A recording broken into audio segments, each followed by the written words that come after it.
Gostaria de convidá-los a abrirem a Bíblia em Gênesis, capítulo de número 29. Nós vamos ler do versículo 15 ao verso de número 35. Hoje nós iremos falar sobre um tema que talvez já alcançou cada um de nós. Em algum momento da nossa vida, em algum momento da sua vida, você pode ter se sentido rejeitado. E hoje a gente vai ver a história de pessoas que também se sentiram rejeitados. E a partir dessa história, eu acredito que existem valiosas lições que nós podemos aplicar nas nossas vidas. Então vamos ler o texto. Gênesis 29, a partir do verso de número 15, assim diz a palavra do Senhor. Depois Labão disse a Jacó: será que você vai trabalhar de graça só por ser meu parente? Diga-me, qual deve ser o seu salário? Ora, Labão tinha 2 filhas, Lia, a mais velha, e Raquel, a mais nova.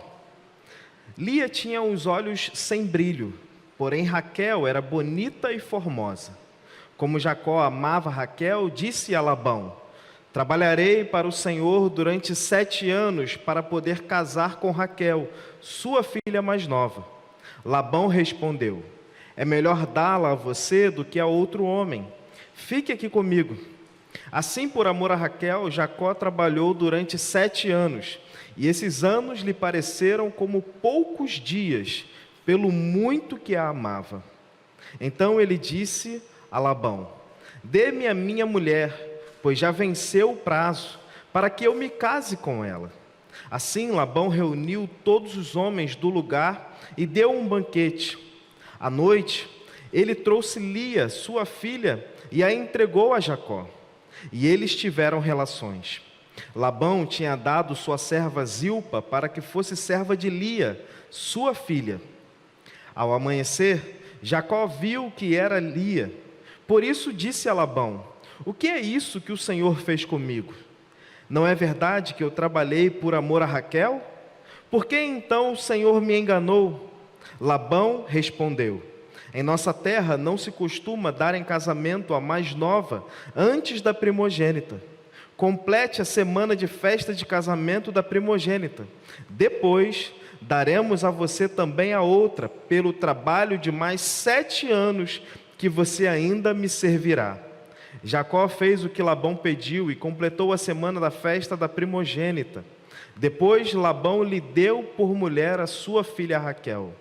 Labão tinha dado a sua serva Bila para que fosse serva de Raquel, sua filha. E Jacó teve relações também com Raquel. Ele amava Raquel mais do que amava Lia, e continuou trabalhando para Labão durante mais 7 anos. Quando o Senhor viu que Lia era desprezada, fez com que ela fosse fecunda, ao passo que Raquel era estéril. Assim Lia ficou grávida e deu à luz um filho, a quem deu o nome de Ruben, pois disse: o Senhor viu a minha aflição, por isso agora meu marido vai me amar. Ela ficou grávida outra vez e deu à luz um filho, e disse: o Senhor ouviu que eu era desprezada e me deu mais este filho. E deu-lhe o nome de Simeão. Lia ficou grávida ainda outra vez e deu à luz um filho e disse: agora, desta vez, o meu marido se unirá mais a mim, porque lhe dei à luz 3 filhos. Por isso lhe deu o nome de Levi. Mais uma vez ela ficou grávida e deu à luz um filho. Então disse: desta vez louvarei o Senhor. E por isso lhe deu o nome de Judá. E depois disso não teve mais filhos. Vamos orar? Pai de amor, obrigado pela tua palavra, Senhor. Obrigado porque até aqui nós temos ouvido a sua voz. O Senhor passeia no nosso meio, sonda os nossos corações e fala, ó Deus, de acordo com a tua vontade e a tua boa palavra que transforma os nossos corações. O que eu peço ao Senhor, ó Deus, é que o Senhor continue a falar aos nossos corações agora através da explanação da Tua palavra, Senhor. Que eu seja diminuído para que o Senhor cresça. Que eu seja, ó Deus, boca do Senhor. E que através das minhas palavras o Teu Santo Espírito alcance corações aqui nessa noite. E desde já eu lhe peço, Pai, se há alguém aqui com um coração que tem se sentido rejeitado, que nessa noite, a partir da Tua palavra, possa sair daqui cheio da viva esperança que é Cristo Jesus. Nós oramos em nome de Jesus. Amém. Amém. Irmãos, esse trecho que nós lemos é uma passagem muito conhecida por nós. Acredito que pela grande maioria nós conhecemos aqui esse trecho da vida de Jacó. Aliás, Jacó talvez seja um personagem da Bíblia, talvez aquele mais conhecido ali da galeria dos mais conhecidos, como Davi, Daniel, pensando acerca do Antigo Testamento, Moisés, Abraão. Jacó também é alguém que é bem conhecido, um pouco diferente do seu pai, Isaac. Se nós parássemos aqui para pensarmos acerca de Isaac, lembraríamos de pouca coisa a respeito de Isaac, mas de Jacó não. De Jacó a gente lembra bem, como lembramos de Elias e Eliseu e tantos outros personagens que saltam aos nossos olhos. Isso não quer dizer que não há coisas que nós podemos aprender com os outros personagens. Só estou dizendo que é, de fato, um relato aqui que nós conhecemos já com uma certa profundidade, um pouco da história de Jacó. E o que a gente pode perceber aqui, nesse trecho, ou na história até aqui que nós lemos acerca de Jacó? Nós podemos perceber que Jacó é um homem que tem um vácuo, um vazio interior. Ele é um homem que ele está desesperado por aprovações, por afirmações, pessoas que possam aprovar quem ele é ou aquilo que ele faz, pessoas que podem de alguma forma abençoar quem ele é. Não é sem motivo que nós iremos ver, ou poderíamos ver um pouco mais à frente, Jacó atrás da sua bênção. Ele está sempre buscando alguma coisa que possa lhe saciar, e isso apresenta exatamente esse vazio interior que nós podemos encontrar na vida até aqui de Jacó. Se voltássemos um capítulo do que nós lemos, e fôssemos lá para o capítulo 28, nós iríamos ler que houve um encontro de Jacó com Deus. Aquele momento onde ele tem uma visão e vê uma escada que tocava do chão até o céu, e ele podia ver nessa escada anjos subindo e descendo. Então, teve ali um momento onde Jacó teve um encontro com Deus. Mas mesmo assim, iniciado esse momento de relacionamento de Jacó com Deus, ainda aqui no capítulo 29, nós podemos perceber que Jacó ainda não havia encontrado o antídoto para o seu vazio interior.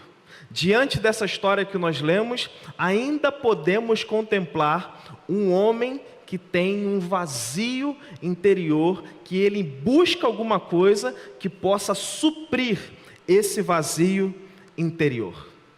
As primeiras perguntas que eu queria deixar aqui para que nós pudéssemos refletir é: você tem se sentido assim? Você já se sentiu assim em algum momento, com um vazio interior? Você já começou um relacionamento com Deus, e mesmo diante do início desse relacionamento com Deus, você ainda sente um vazio interior?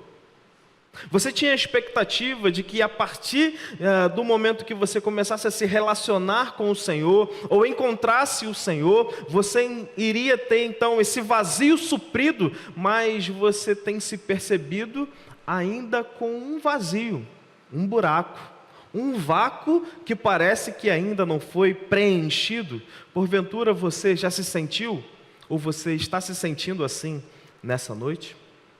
O que eu posso perceber é que dentro desse processo de transformação interior que Deus provoca em nós, quase nunca, ou eu por mim mesmo diria, nunca é um processo imediato.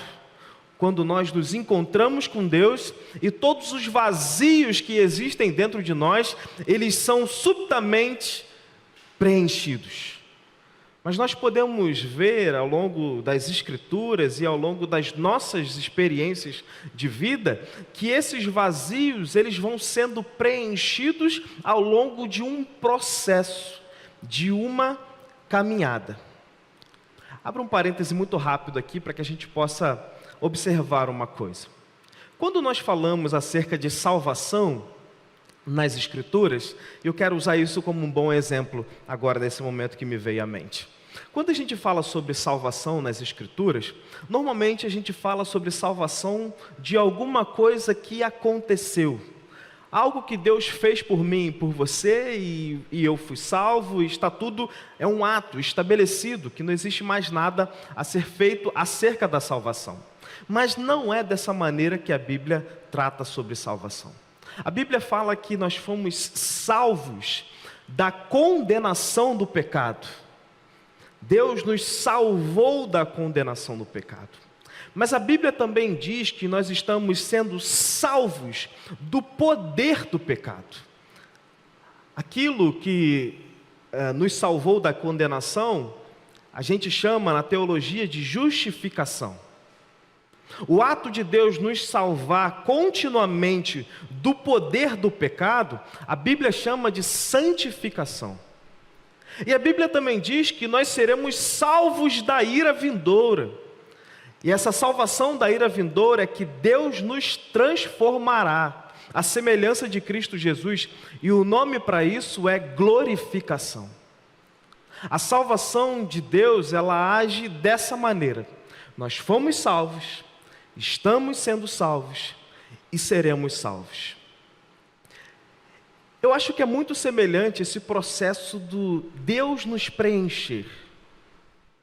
Nós fomos preenchidos por Ele, estamos sendo preenchidos por Ele e seremos preenchidos na eternidade plenamente.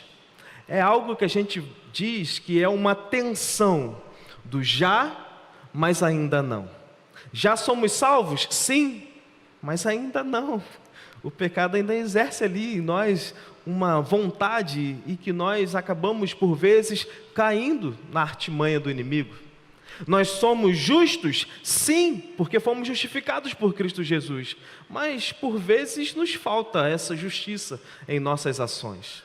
Então, semelhantemente a essas coisas, eu percebo que esse preenchimento do Espírito Santo de Deus, a respeito do que nós falamos agora, no nosso tempo, ou o preenchimento de Deus nesse vazio para a vida de Jacó, era algo que ia acontecendo. Ele não acontece imediatamente, não aconteceu com Jacó e não acontece comigo e com você imediatamente. É um processo. Nós estamos diante, então, de uma história que conta para nós uma tragédia familiar. Nós podemos ver aqui pessoas que foram ou que estão se sentindo rejeitados. E por serem rejeitados e estarem se sentindo rejeitados, estão à procura de um amor verdadeiro. Alguma coisa que possa suprir exatamente o tamanho desse buraco que é encontrado no coração de cada um deles. Essa procura pelo amor verdadeiro se configura como uma esperança de que existe algo que poderá me completar, que pode me fazer pleno, que pode me dar, quem sabe, um propósito de vida ou ainda satisfação, se assim você quiser chamar. Então a gente começa a se perguntar: quem sabe, se eu encontrar a pessoa certa, aquela pessoa certa, quem sabe ela pode consertar esse buraco que tem no meu coração? Ou quem sabe, se eu começar naquele emprego que eu tanto almejo, que eu tanto desejo, quem sabe esse emprego pode satisfazer esse buraco que tem no meu coração? Ou quem sabe, se eu constituir uma família que eu tanto sonho, aí sim eu poderei encontrar o propósito da minha vida. Ou ainda, quem sabe, se eu conseguir isso, se eu conseguir aquilo, ou aquilo outro, eu poderei me sentir preenchido. Quem sabe, isso que eu tenho buscado tanto e com tanto afinco poderá consertar a minha vida. Fato é que o ser humano está sempre à procura de alguma coisa para suprir uma ausência que existe no seu coração. E Jacó não foi diferente. Nessa noite, irmãos, eu queria pensar acerca de 3 coisas com vocês. A primeira é: o que está por trás desse amor verdadeiro que tanto buscamos, que Jacó tanto buscou? A segunda coisa é a desilusão que acompanha essa esperança de um amor verdadeiro. E a terceira coisa é o que realmente cumprirá esse amor verdadeiro. Vamos para o primeiro ponto? O que está por trás desse amor verdadeiro? Nós precisamos trazer um pouco à memória quem é Jacó, qual é o seu contexto, de que família ele pertencia, de que realidade Jacó vivia. Jacó é neto de Abraão. Abraão fora o homem que Deus havia dito para ele: eu vou salvar o mundo através da sua família, e da sua descendência virá o Messias, que vai lidar com o pecado e com a morte. Essa foi a promessa que fora feita por Deus ao seu avô Abraão. E a partir dessa promessa que fora feita por Deus a Abraão, Jacó, seu neto, é aquele que vive também debaixo dessa promessa, de que dessa família na qual ele faz parte, viria esse Messias que lidaria com o problema do pecado e com o problema da morte. Isso significa dizer que em cada geração da família de Abraão, um filho seria o portador da semente messiânica. E nós podemos ver no capítulo 25 ao capítulo 27, que esse filho que seria o portador dessa semente messiânica, fora então Jacó. Jacó foi aquele escolhido para ser o portador dessa semente messiânica, só que Jacó era o filho mais novo, onde o seu irmão Esaú era o primogênito. Era aquele que tinha o direito à primogenitura ou à bênção que deveria ser derramada sobre o primeiro filho. Jacó era o filho mais novo, era o segundo filho, era aquele que deveria não receber o direito da primogenitura, mas havia uma profecia, e a profecia dizia que o mais velho iria servir o mais novo. E a gente sabe que, na realidade, o mais novo sendo Jacó, fora ele que recebeu essa bênção, esse direito da primogenitura. Outra verdade que a gente tem a respeito dessa família é que Isaac, pai de Jacó, amava a Esaú, mais do que amava a Jacó. Então Jacó, que na realidade era preterido por Esaú, que era o preferido de Isaac, Jacó, ele viveu uma vida de rejeição do pai. Ao longo da sua vida, ele sempre era o segundo em tudo. Você já se sentiu assim? O segundo em tudo? Parece que nunca é suficiente o que você faz, parece que você está sempre fazendo alguma coisa, mas ainda você é no máximo o segundo.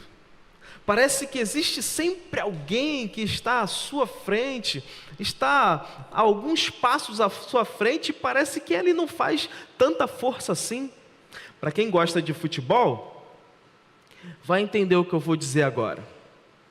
Existe há pelo menos uns 15, 16, 17, no máximo 18 anos, uma disputa. Quem joga mais, Messi ou Cristiano Ronaldo? Eu, como um bom apreciador do futebol, gosto dos dois. Mas eu tenho a minha preferência pela naturalidade e pelo sem esforço algum do Messi de jogar bola. Não estou dizendo que o Cristiano Ronaldo não jogue bola, mas estou dizendo que é natural. E não é sem motivo que quando você vai ver as premiações de melhores do mundo, e essa disputa, e essa discussão, quem é melhor e quem é pior, você vai ver a reação distinta de cada um. Quando o Messi ganha o prêmio, o Cristiano Ronaldo fica irado. Ele fica irado, ele fica pensando, como é que esse cara ganha o prêmio e eu não? E quando o Cristiano Ronaldo ganha o prêmio, o Messi não está nem aí. Por quê? Porque parece, e talvez só pareça, que um faz um negócio tão naturalmente. Parece que o Messi chega no dia do jogo, entra lá no vestiário, bota a sua roupa e pergunta assim, hoje a gente joga contra quem mesmo, hein? Quem que vai me marcar? Quem é o cara que eu vou enfrentar? Eu nem sei, só me dá a bola aqui, deixa que eu resolva aqui esse negócio. Enquanto que o outro se prepara, se esforça, e no fim do ano, quem é o melhor do mundo? O Messi. Parece que na nossa vida é um pouco assim, não sei se você já se sentiu assim, ou quem sabe você é o primeiro, que parece que não faz tanto esforço assim, vai se dando bem, está lá no primeiro lugar, mas Jacó não era assim. Jacó era um homem que em tudo na vida dele era sempre o segundo, parecia que ele era sempre preterido pelo seu irmão.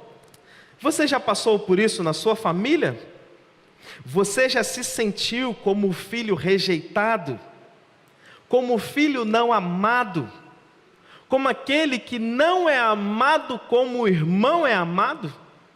Aquele que você já olha e diz assim, esse é o preferido. Aquele lá é o preferido, aquela lá é a preferida. Minha mãe ama mais a esse ou a essa. Eu sou aquele que não sou tão amado assim. Ou quem sabe você faz parte de uma família onde a mãe ama um filho, o pai ama outro filho e você está no meio. Parece que você não é mais amado nem por um e nem por outro. Quem sabe você não é o pai ou a mãe que, sem perceber ou percebendo, não entrega a um filho o mesmo amor que você entrega a outro filho. Vamos voltar aqui à história de Jacó. Diante desse cenário, finalmente Jacó, em um determinado momento, aproveita que seu pai está velho e que suas vistas estão escurecidas, veste-se de Esaú e engana seu pai para que fosse dado a ele, Jacó, a bênção que deveria ser dada a Esaú. A bênção da primogenitura é dada a Jacó no leito de morte do seu pai. Quando o seu pai velho, cego, e ele então pergunta quem estava ali, Jacó então diz, é seu filho Esaú, trouxe para você o animal que você pediu. E o Isaac então velho diz assim, olha, os pelos do braço é como Esaú. O cheiro do campo, do mato, do caçador é de Esaú. Mas a voz é de Jacó. E Jacó diz, não meu pai, aqui é seu filho Esaú. E Isaac, então enganado por essa ação de Jacó, abençoa o seu filho mais novo, ao invés do filho mais velho, e o resultado disso é que Esaú fica furioso com Jacó, e toma uma decisão, eu vou matar o meu irmão, porque ele não somente me enganou com aquele prato de lentilha tão saboroso, mas agora engana também o meu pai, e aquilo que pertencia a mim é dado a ele. O que resta a Jacó é fugir. O que resta a Jacó é ir embora para que a ira do seu irmão não alcançasse ele. E agora Jacó vê tudo desmoronar diante dos seus olhos. Jacó agora fugido não tem mais família, Jacó agora fugido não tem dinheiro, Jacó agora fugido não poderia nem chefiar aquela família na qual ele recebeu a bênção de que ele seria o patriarca daquela comunidade.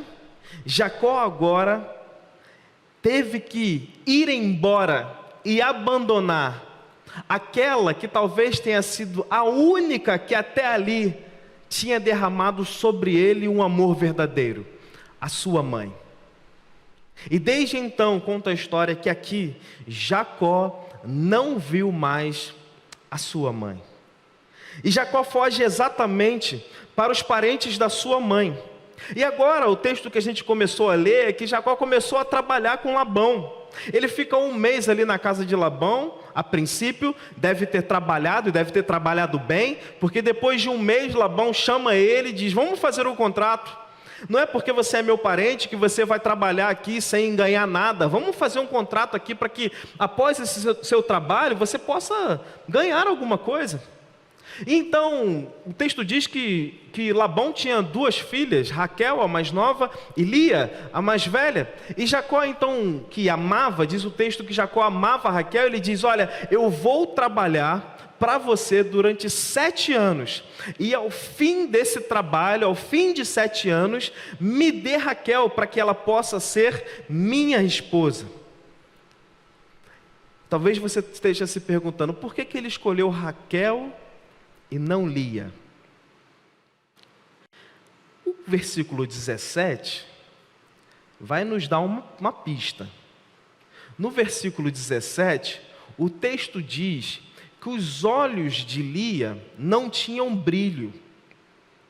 E o de Raquel, não os olhos, mas diz que Raquel era linda e formosa.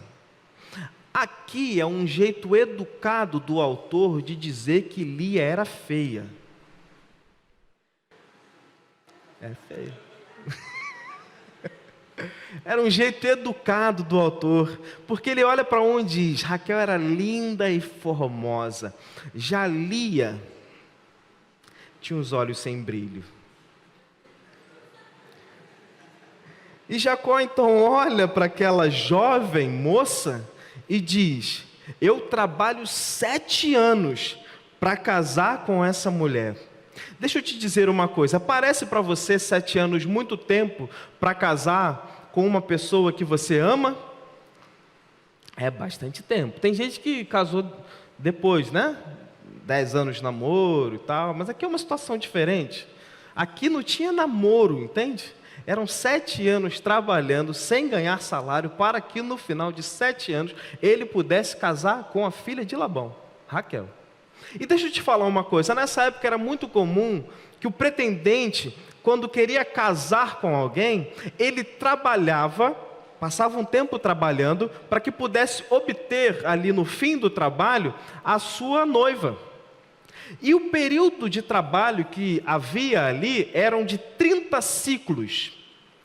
E a gente tem hoje na arqueologia nos mostrando que um mês de trabalho, dentro dessa época, o trabalhador ele recebia por mês 1,5 a 2 ciclos por mês.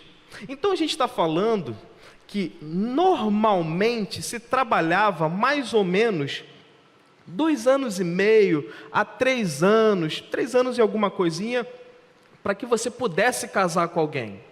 O que Jacó faz com Labão não é uma negociação, é uma oferta irrecusável. Ele está dizendo: eu trabalho o dobro do que se trabalham para que você dê a mim Raquel, para que eu possa me casar com ela. Jacó estava completamente apaixonado por Raquel, porque o texto diz, e nós lemos, que 7 anos de trabalho para Jacó foram como se fossem dias. 7 anos trabalhando para conseguir alguma coisa. Irmãos, pensem nisso. 7 anos de trabalho sem receber salário, onde o salário seria, ao fim de 7 anos, você casar com uma pessoa.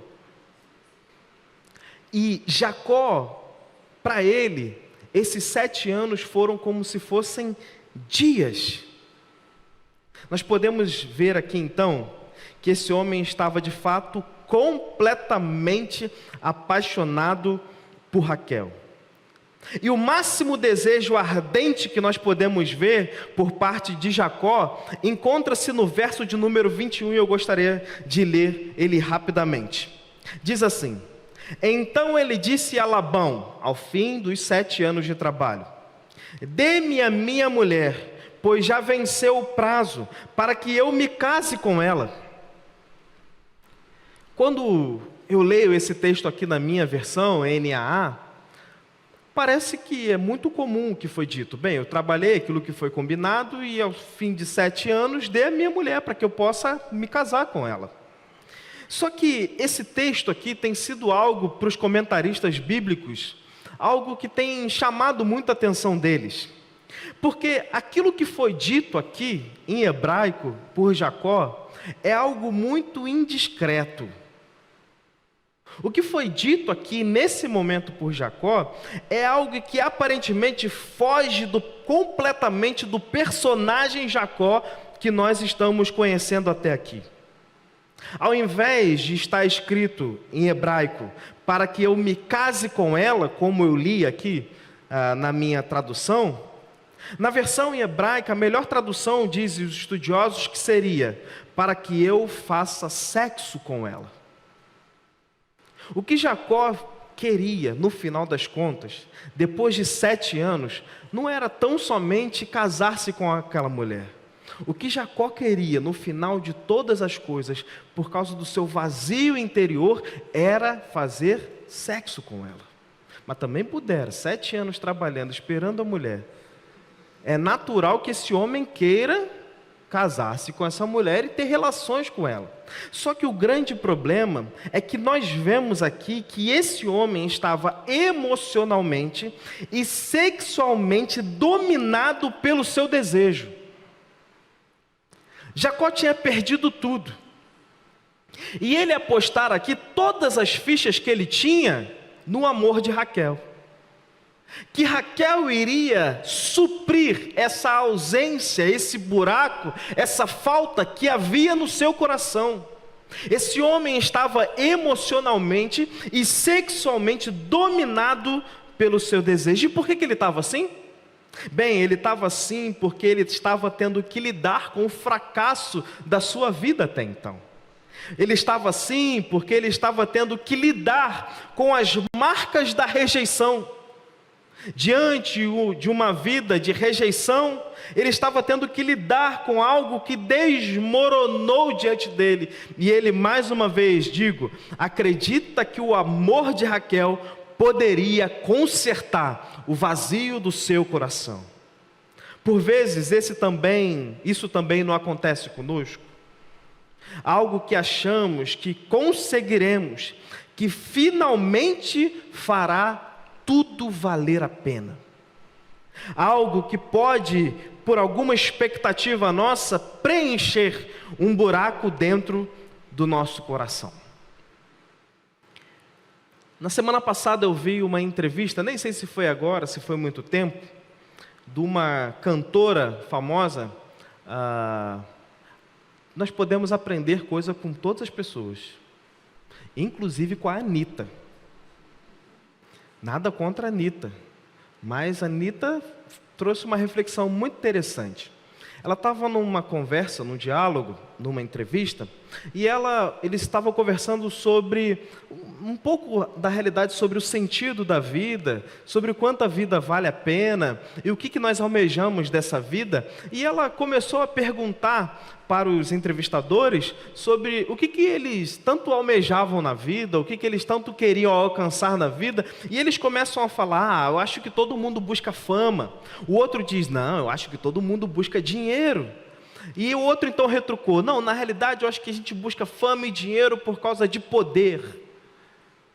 E ela então embarcou nessa conversa e começou a perguntar para eles e disse: vocês hoje sentem satisfação nas coisas que vocês comem, nas coisas que vocês vestem? E eles diziam: sim, nós sentimos satisfação nas coisas que a gente come, no calçado, no tênis que a gente veste. E ela então foi se aprofundando de uma maneira muito sábia. Ela disse assim: e por que você acha que você gosta hoje de comprar um tênis que vale R$1.000, R$2.000, e que antigamente você não tinha condições de comprar porque você veio da periferia? E o que faz você hoje querer comprar esse tênis? E aí ele começou a dizer: por causa, porque é bonito e tal. E ela disse: Tem certeza que você só compra porque ele é bonito? Todos os tênis de R$ 1.000 e de R$ 2.000 são bonitos? Ele disse, não, tem lá o negócio da marca, da vírgula. Aí ela disse, será que é porque é a marca que você compra mesmo? E eles diz, não, sabe o que é? É que quando eu compro um tênis de R$ 1.000 e de R$ 2.000, as pessoas olham para mim diferente. E então ela saiu com a seguinte frase: a verdade é que todo mundo quer ser amado. O que a gente busca nessa vida é sermos amados. Amados pelos pais, amados pelos esposos, esposa, amados pelos filhos, amados por aqueles que nós admiramos. E ela então saiu com essa sabedoria. E eu fiquei pensando, Anita? Que sabedoria! Mas ela parou por aí. Amém? A Bíblia não para por aí, porque a Bíblia também já havia chegado nessa conclusão, que todos nós, de alguma forma, buscamos ser amados. Queremos suprir um buraco, um vazio, um espaço dentro do nosso coração. E isso, então, nos leva ao segundo ponto, a desilusão que acompanha essa esperança do amor verdadeiro. Depois de Jacó ter trabalhado 7 anos, com a expectativa de que agora encontraria com Raquel, a sua tão amada, bela, passa 7 anos, ele completa a sua missão.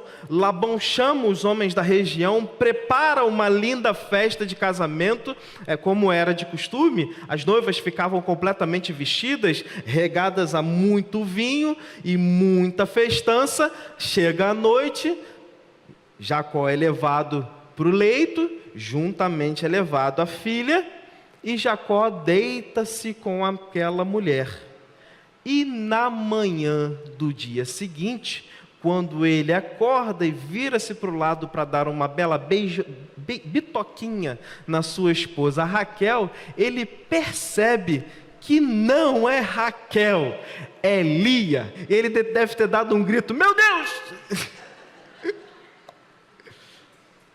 Ele então cai em si, vai até Labão e diz, o que você fez comigo?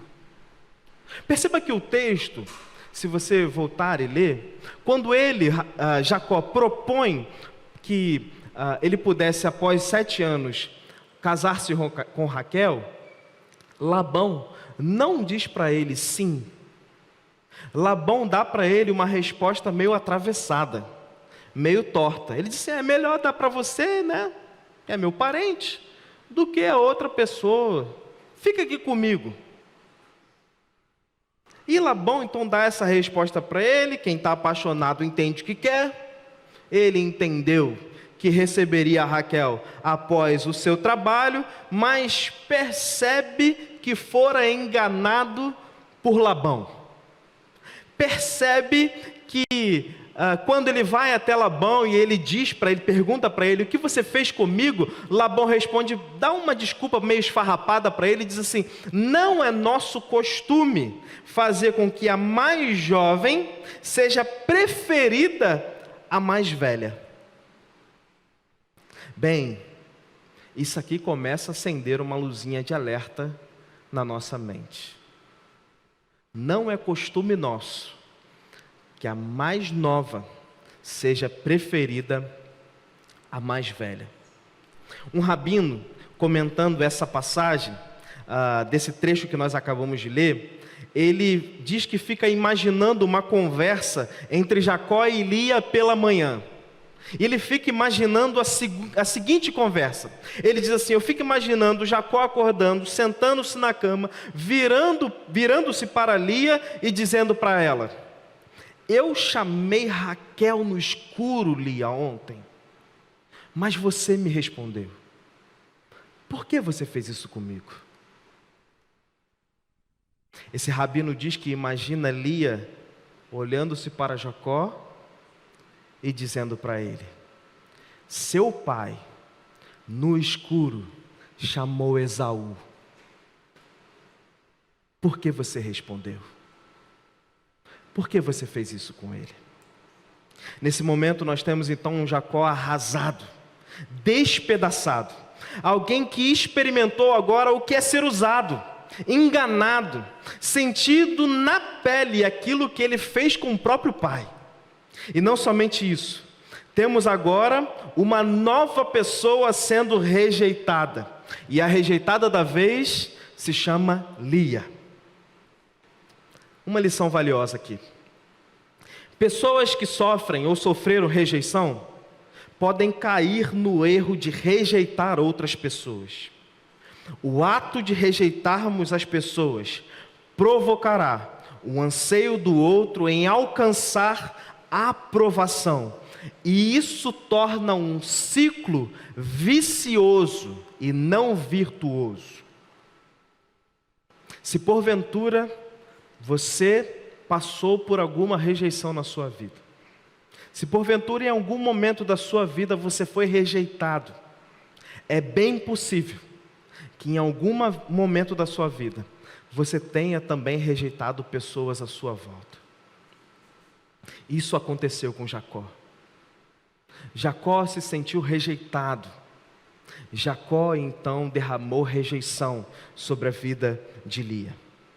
Lia então cai exatamente nesse ciclo vicioso, tentando a aprovação do seu marido a cada filho que ela tem. Ela acha que ao dar filho para Jacó, por meio disso ela obteria o amor de Jacó. Veja o versículo 32, diz assim: assim Lia ficou grávida e deu à luz a um filho, a quem deu o nome de Rubem, pois disse: o Senhor viu a minha aflição, por isso agora meu marido vai me amar. Olha o versículo 33 que diz: ela ficou grávida outra vez e deu à luz um filho e disse: o Senhor ouviu que eu era desprezada e me deu mais esse filho, e deu-lhe o nome de Simeão. Lia ficou grávida ainda outra vez e deu à luz um filho e disse: agora, dessa vez, o meu marido se unirá mais a mim, porque lhe dei à luz 3 filhos, por isso lhe deu o nome de Levi.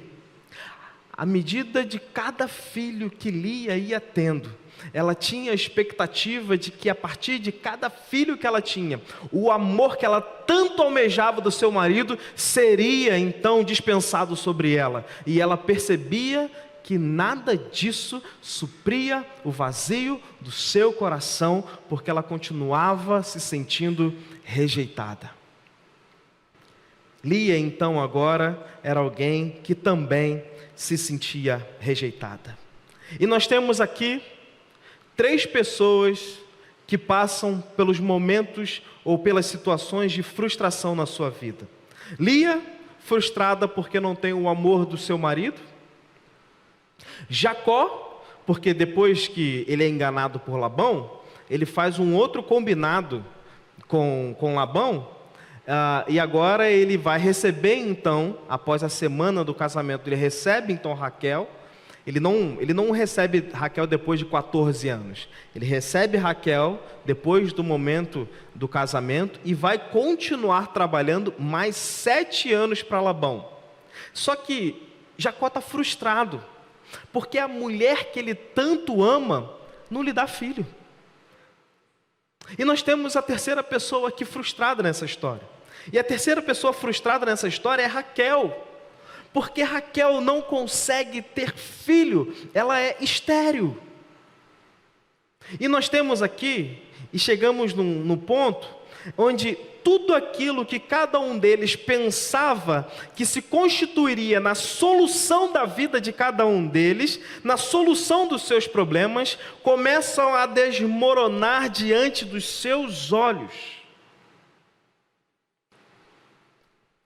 Jacó vê desmoronar diante dos seus olhos Raquel não conseguir lhe dar filhos. Lia vê desmoronar diante dos seus olhos não ter o amor de Jacó. Raquel vê desmoronar diante dos seus olhos o sonho de ser mãe. E não somente o sonho de ser mãe, há todo um significado importante para a época de uma mulher não poder gerar filhos. Aquilo que eles achavam que seria a solução dos seus problemas se transformam na realidade numa grande tragédia familiar. Uma outra lição que nós podemos aprender aqui é que todas as vezes que nós quisermos pautar a nossa vida por uma busca incessante por algo fora de Deus e chamarmos isso que nós estamos buscando de Raquel, pela manhã nós acordaremos com Lia do nosso lado. Todas as vezes que pautarmos as nossas vidas por alguma coisa que esteja fora de Deus e chamarmos isso de Raquel, algo que tanto almejamos, tanto queremos, pela manhã nós nos depararemos com Lia do nosso lado. E o que nós colheremos será frustração, porque jamais isso poderá ocupar em nós um lugar que só pertence a Deus. Como eu disse, nós estamos diante de uma tragédia familiar, diante de algo que nós podemos pensar assim: cadê os heróis dessa história? Quem são os heróis dessa história para que a gente possa imitar aquilo que o herói está fazendo? As histórias são contadas com heróis, vilões e heróis, para que a gente possa olhar para o vilão e dizer: não é isso que nós devemos ser ou fazer, e nós olharmos os heróis e dizermos: é isso que nós devemos ser e fazer. Quem são os heróis dessa história? Assemelhante a quem nós deveríamos ser nessa história? Igual a quem nós deveríamos fazer nessa história? Qual é a moral desse texto para que saiamos daqui nessa noite como alguém, imitando alguém, sendo como alguém, para que nós possamos repetir na nossa vida? E a resposta para isso é: não tem heróis nessa história. Não tem alguém que a gente possa olhar e dizer: faça como Jacó, faça como Lia, ou faça como Raquel, ou pior, faça como Labão. Aqui é uma história, dentre tantas histórias nas Escrituras, que nós olhamos e não encontramos os heróis. Aqui é uma história onde nós podemos olhar e declarar: a quem eu posso ser semelhante? O que eu devo fazer? Talvez você esteja pensando assim: bem, pastor, mas calma aí.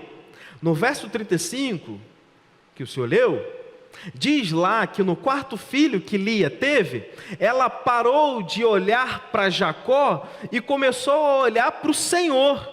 E ela teve um homem que ela deu o nome de Judá, porque ela disse: desta vez louvarei ao Senhor.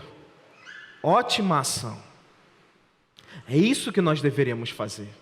Só tem um problema: a história de Lia não acaba no capítulo 29. Se nós olharmos no capítulo de número 30, mais precisamente no verso 19 e no verso 20, nós vamos perceber que ela teve mais um filho. E quando ela teve esse filho, eu vou ler para você: e Lia engravidou mais uma vez, e deu a Jacó o sexto filho, e disse: Deus me concedeu excelente dádiva. Agora meu marido vai permanecer comigo, porque lhe dei 6 filhos. Depois de experimentar esse momento onde ela para de olhar para Jacó e começa a buscar no Senhor suprir que somente Deus pode dar, mais à frente um pouquinho na história, ela volta a cair no mesmo erro, no mesmo engano, quando ela volta a ter filhos para que pudesse alcançar através do filho o amor do seu marido. Por vezes na nossa vida também não é assim? Iniciamos bem a caminhada com o Senhor, estamos indo bem na caminhada com o Senhor, ajustamos as nossas rotas e velas pelo Espírito Santo de Deus e começamos a olhar tão somente para Cristo Jesus. Mas no meio da caminhada, a gente começa a olhar em volta. E a gente começa a olhar para outras paixões e outros amores. E a gente começa a buscar em outros amores coisas que possam ocupar lugar no nosso coração. Isso nos leva à terceira e última reflexão.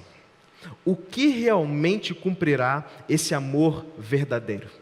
Se eu pudesse destacar um versículo-chave desse trecho que nós lemos, eu destacaria o verso de número 31, que diz assim: quando o Senhor viu que Lia era desprezada, fez com que ela fosse fecunda. Se eu pudesse destacar, eu destacaria esse versículo aqui.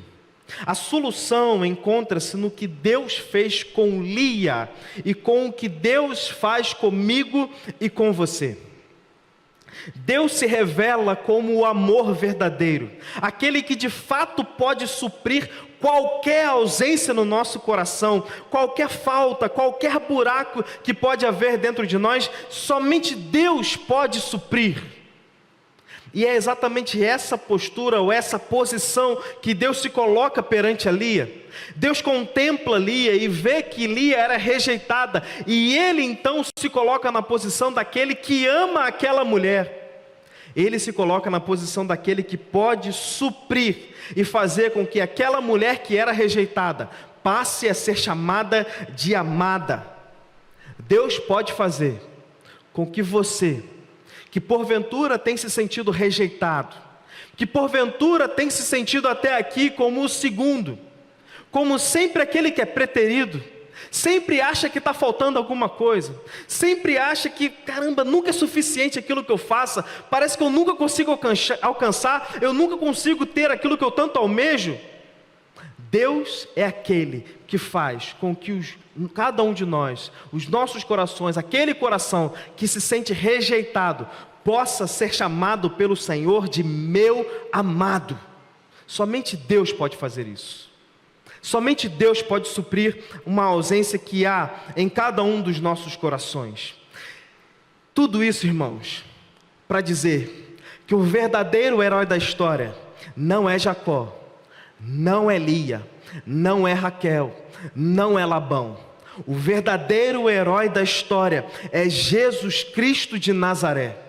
Ele é o verdadeiro noivo.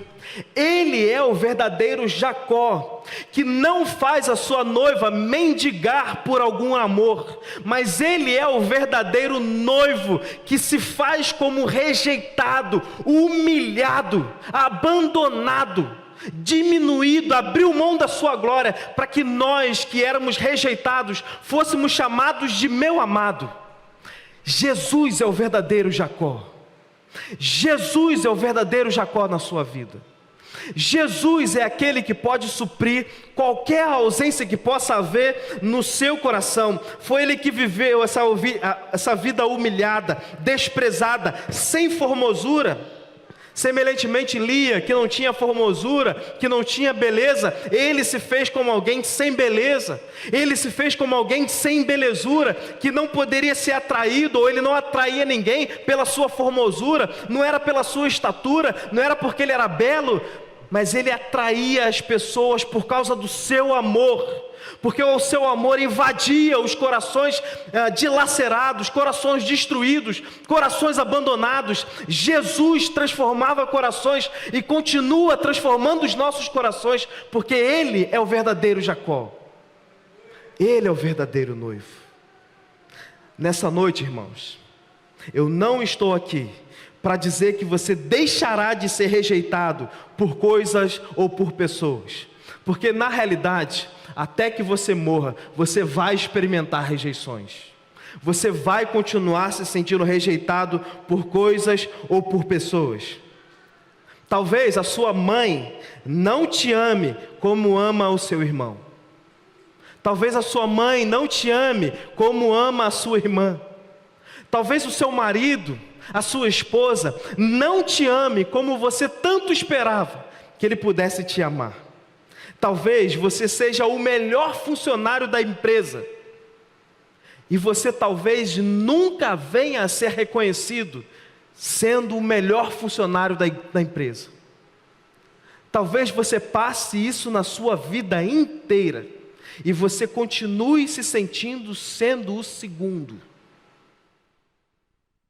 Talvez você se sinta assim, mas existe alguém, e é aqui que eu termino a minha fala.